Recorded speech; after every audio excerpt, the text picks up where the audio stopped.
I was afraid this was going to happen. I really was. Let me explain.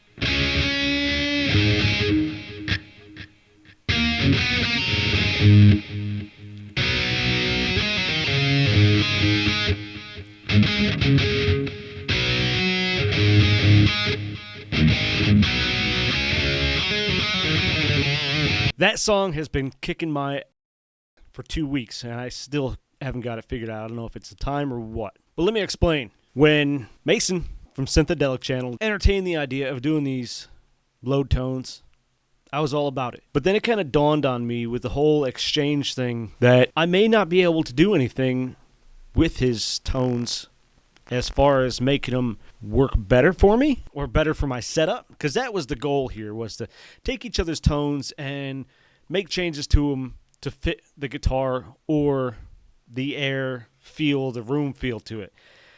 And to be totally honest with you, every time I do a tone, I always second guess myself.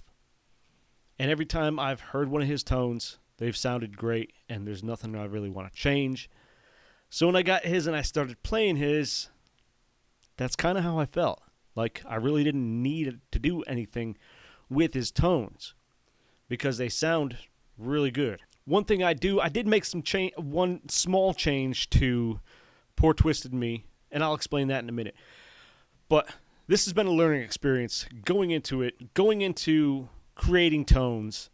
I take a less is more approach sometimes, and it depends on the band, because within a mix, too much distortion sounds bad, but at the same time, not enough distortion sounds good. No, not enough distortion sounds bad. I don't know what the hell I'm saying. But then sometimes like the Iron Maiden, Where Eagles Dare, when I made that tone, it sounded good on the guitar. When I tried to play it on another guitar, it sounded weak. It sounded really flat. So it does depend a lot on your guitar and the kind of pickups you have. Some of them are a little brighter, a little more clarity, a little more output. So that's just something you ought to think about.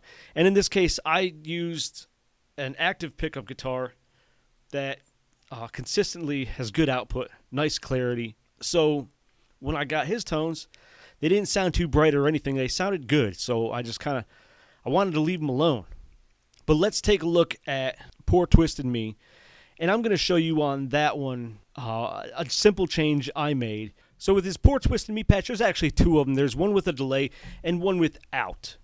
And I totally just eliminated the one without because I don't know if Mason has a GAFC, but I do. And I think using it in conjunction with this and changing the function where you can turn the delay on and off is a good idea.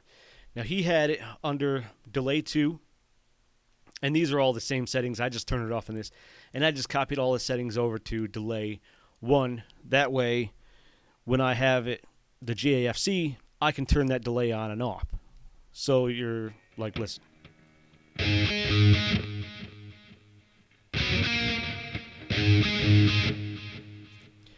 And then during the verse, there's like no delay. It's just.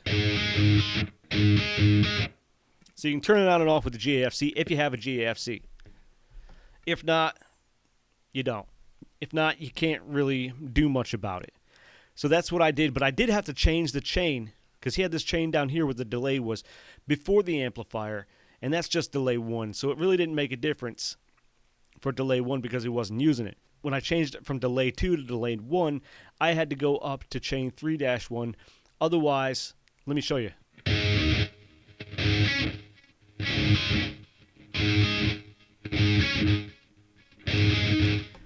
It sounds weird because the delay is before the amp. Now, if I put it after the amp,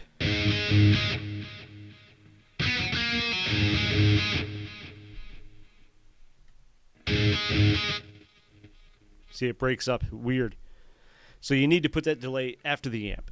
That's all I really had to do. I had to turn the volume up because he turned the patches down just so when you first plug them in, like we should all do when we upload patches to somewhere, turn the volume down. That way when somebody loads it, if they got their master way high, it just doesn't blow their friggin' ears out. But that's the only thing I really touched was the delay on his. But one thing I did notice that I have never really played with is the solo. I've used it as a boost before.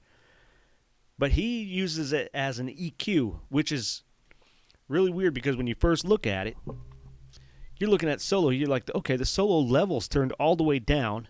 It's on. And the solo EQ's on. But does it make a difference? If does any of this work if the solo level is all the way down? And the answer is yes. It's kind of crazy. Let me show you here. If you turn it on and off, it doesn't sound like it's doing anything. But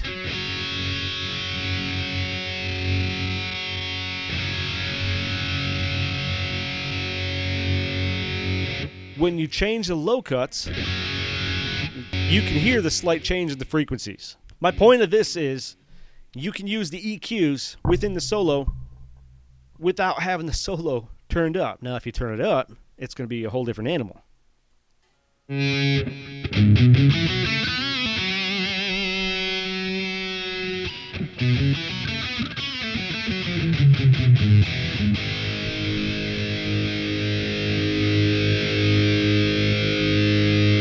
That's something you consider playing with. It's another EQ. And like I said, I use the less is more approach. And as he put it, he throws a whole kitchen sink at it. So he's got graphic equalizer here, a parametric EQ here. This is before the amp. And then after the amp, he's got a parametric EQ and another parametric EQ. So he's using 4 EQs. And then up in his global EQ setting, he does drop these down a little bit too. Now, this isn't a critique by any means. I'm just showing you what he does differently.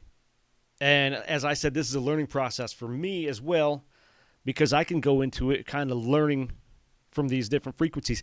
Speaking of frequencies, he just released a EQ for noobs video that kind of goes through the different equalizers and gives you a rundown of how they work and how you can use them to your advantage to shape tones and how he does it. So check that video out.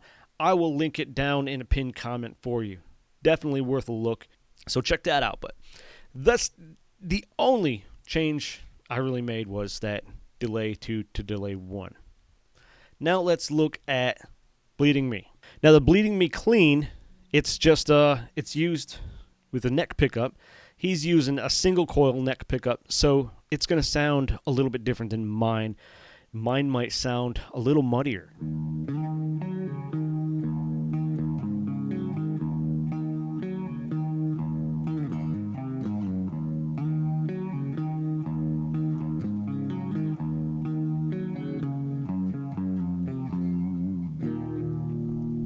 So it is a little bit quieter on that front. And the only place I can probably turn that up, make it louder, I'm not sure. I didn't play with it much here. I could probably increase over here to give it a boost on the parametric EQ. But that might throw out the whole tone of it if I increase the level of just that parametric EQ.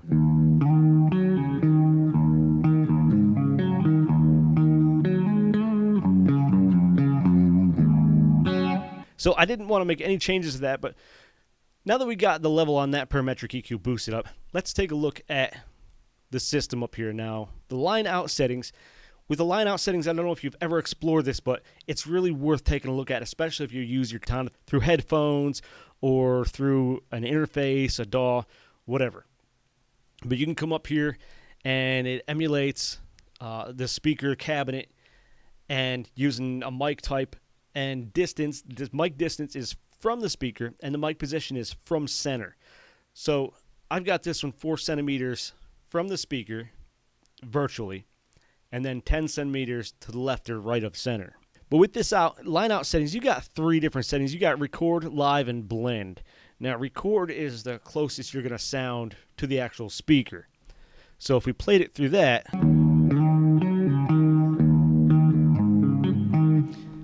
it sounds good. It sounds almost exactly like it's going to come sound out of that speaker. Now, if you put it on live, it's going to sound totally different. And blend is just going to sound kind of radical, if that's the right word for it. Let's put it on live. With record, it sounds a little more mellow. Live, it sounds a little more harsh. And then when you go to blend,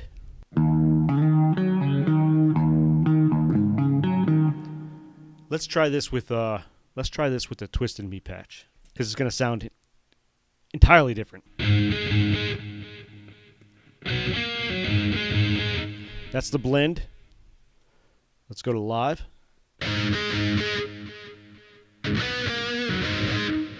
And now record.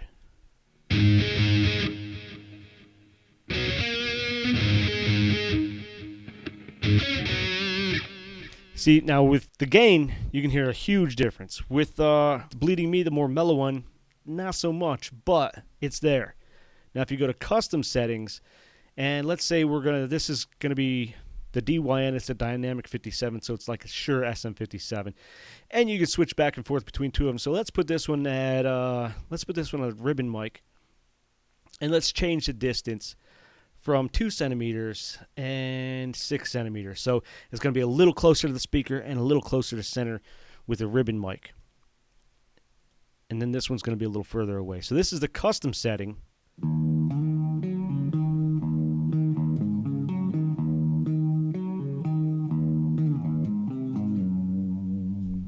And switching it up a little bit.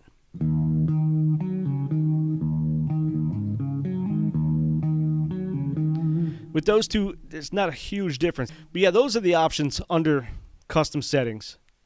So this one might seem a little bit lazy. And maybe this video isn't as short as I thought it was going to be. Because I came into this thinking I didn't have a whole lot to say. Now, there's a couple purposes for these kind of YouTube collaborations. First and foremost, we wanted to try to take each other's tones and see if we could adapt them to our own rigs and our own realm, I guess you could say, with the room, microphones, and whatnot, and see if we could make some changes. Because most of the time when you take other people's patches, you're going to have to make some kind of changes to them. Whether you might have a guitar that has lower output on your pickups, or your room's bigger or smaller, the way your amp's tilted makes a huge difference. If you got your amp on the floor and it's kind of pointing away from you, it's going to sound more muffled. It's going to sound quieter. If you got it facing straight at you or tilted a little bit, it's going to sound a lot more clear. So take that into consideration when you're playing or using these patches. And in all transparency, another reason for these kind of YouTube collaborations is to draw viewership from each other's channels. Now, I really wanted to draw more viewership towards Mason's because he's got a great channel. He's up and coming. It's going to be no time before he probably surpasses subscribers for a lot of us. Sometimes it just doesn't take much, but to gain a little traction within YouTube and get moving. I've been fortunate in the last year that a lot of you have subscribed to me, and I'm very flattered and I appreciate it. So, but I really want everybody, if you haven't checked out Mason's channel and his tones, to do so. If you like this video, hit that like button and maybe consider subscribing. I'll be back in a week or two with some more tones and maybe some more videos. I can't do tones all the time, but I've got a couple of ideas in the works that I'm working on. So we'll see. Thanks for watching. We'll see you next time.